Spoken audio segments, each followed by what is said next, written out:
Hello বন্ধুরা, আজকে আপনাদের যেই দেশটি সফর করাবো যা বিশ্বের বাকি দেশেদের তুলনায় সবার থেকে আলাদা। এই দেশটি শান্তি ও খুশিতে সবসময় ভরপুর। এখানে 70% ভূমি জঙ্গলে ঘেরা। এই দেশের নিজস্ব কোনো সৈনিকই নেই এবং বিশ্বের সবথেকে ছোট দেশেদের লিস্টে একে রাখা হয়। এখানকার 90% মানুষই কৃষিজীবী এবং এখানেই অবস্থিত বিশ্বের সবথেকে ভয়ঙ্কর এয়ারপোর্ট। বন্ধুরা, আজকে আপনাদের সফর করাবো শিল্প, সংস্কৃতি ও ক্রিয়েটিভে ভরপুর দেশ ভুটানের। তাহলে চলুন আজকের এই ভুটান সফর শুরু করা যাক।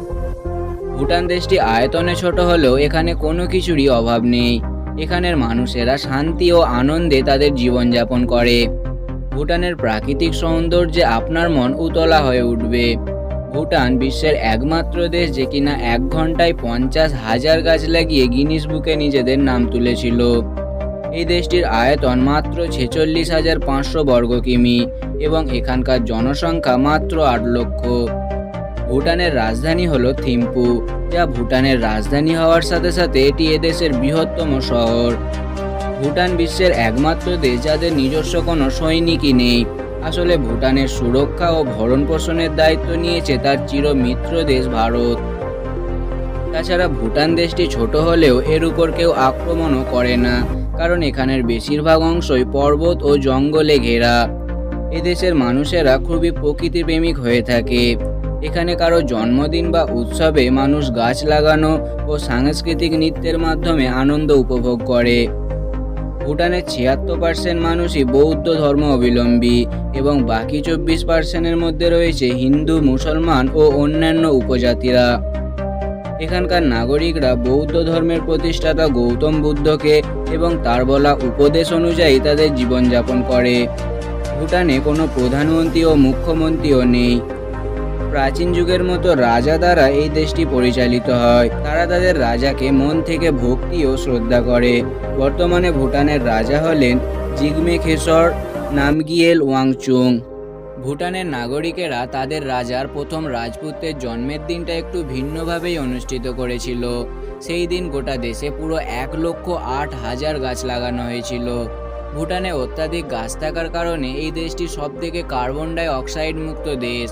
বন্ধুরা, ভুটান এমন একটি দেশ যেখানে শিক্ষা ও চিকিৎসা ব্যবস্থা একদমই বিনামূল্য। এখানে গরিব থেকে বড় লোকের সন্তানও সরকারি স্কুলেই পড়াশোনা করে। 1999 সাল পর্যন্ত এই দেশটিতে ইন্টারনেট ও টেলিভিশন ব্যবস্থাই ছিল না, কেননা ভুটানবাসীরা তাদের সংস্কৃতিতেই আনন্দিত থাকত। তারপর দুনিয়ার সঙ্গে তাল মিলিয়ে চলতে ভুটানের রাজা দ্বারা এগুলির পারমিশন দেওয়া হয়, আর এখন তো ভুটানের প্রতিটি বাড়িতেই টেলিভিশন দেখা যায়। ভুটান বিশ্বের একমাত্র দেশ যেখানে রাস্তাতে কোনো সিগন্যাল লাইটই নেই। ট্রাফিক পুলিশ দিয়েই এখানে ট্রাফিক নিয়ন্ত্রণ করা হয়।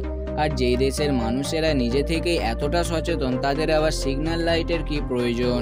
যদি আমাদের দেশ ভারতবর্ষ এমনটা হতো তাহলে কতই না ভালো হতো। ভুটানের প্রাকৃতিক পরিবেশে যে কোনো পর্যটককেই আকর্ষিত করবে। এখানের পাহাড়ের গায়ে ঘরবাড়ি ও রাস্তাঘাট দেখা যায়। শিল্প, শিক্ষা ও সংস্কৃতির সাথে সাথে ভুটানের মানুষেরা খাওয়া দাওয়াতেও কারো থেকে পিছিয়ে নেই।